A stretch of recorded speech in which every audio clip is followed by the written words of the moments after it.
Estudo Bíblico, Êxodo 6. A promessa renovada e a ordem de Jeová. Verso 1.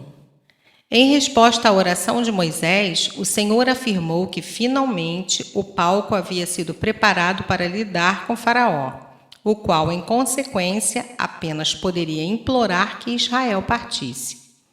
O impossível para a capacidade humana é a oportunidade para Deus intervir com seus planos de graciosa salvação. Verso 3.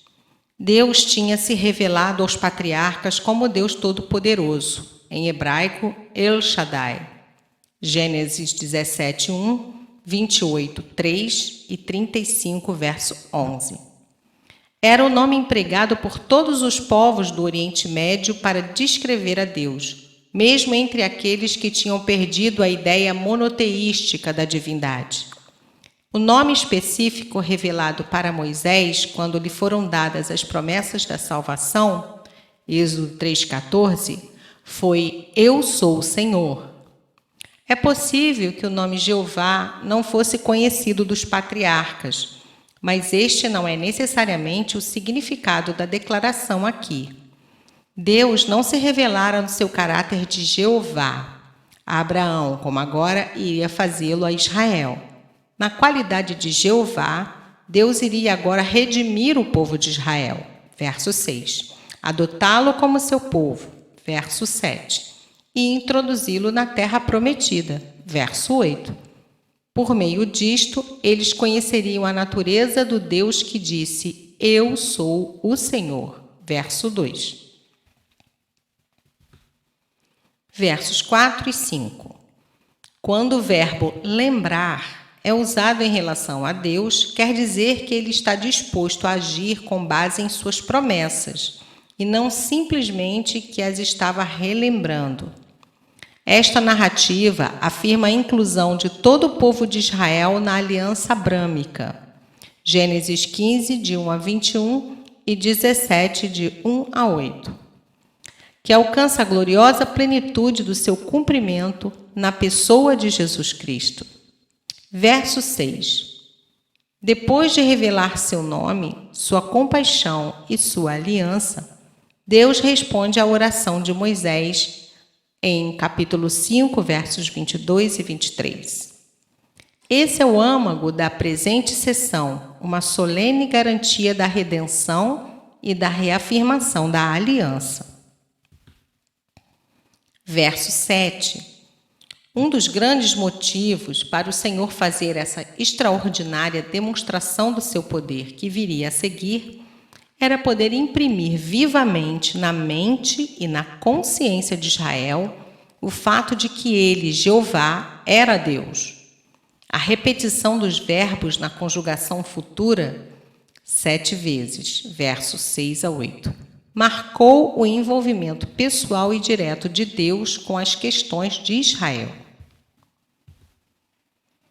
Verso 9. A escravidão e seu sofrimento eram tão terríveis que obscureceram até mesmo as palavras de encorajamento que Moisés acabara de dizer a eles. Versos 6 a 8. Precisamos vigiar para que a amargura com que encaramos o sofrimento não nos conduza a um estado mental que venha nos privar do consolo das promessas de Deus. Os escolhidos rejeitaram a palavra. João 1:11. Se o faraó, um pagão, atender, é por um milagre da parte de Deus. Verso 13. Verso 14. Chefes das famílias. Já que a decisão de Moisés em obedecer à voz de Deus estava firmada, o texto abre uma pausa para uma definição sobre quem era este Moisés antes de prosseguir com a história. Trata-se de uma genealogia representativa, não completa. As casas ou famílias descendiam de um só ancestral. Casa pode indicar toda uma tribo, mas geralmente indica a principal subdivisão ou clã. Verso 16. O terceiro filho de Jacó, chamado de Israel, Elia, era Levi. A informação genealógica identifica formalmente Moisés e Arão como descendentes de Levi. Entre os levitas, Arão foi selecionado e então Arão e Moisés. Os nomes subsequentes constituem a linhagem sacerdotal de Israel. Números 25, de 10 a 13, e 26, de 57 a 62. Quanto a Corá, ver Números 16, de 1 a 35.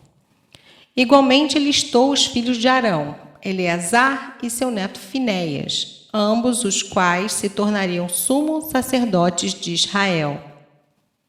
A menção de Levi ao lado de Rúben e Simeão relembrava talvez o repugnante pano de fundo desses três pais de tribos, Gênesis 49, 3 a 7, e enfatizava que a escolha de Moisés e Arão não se devia a uma linhagem exemplar. O que interessa em qualquer vida humana é que se converta para servir a Deus.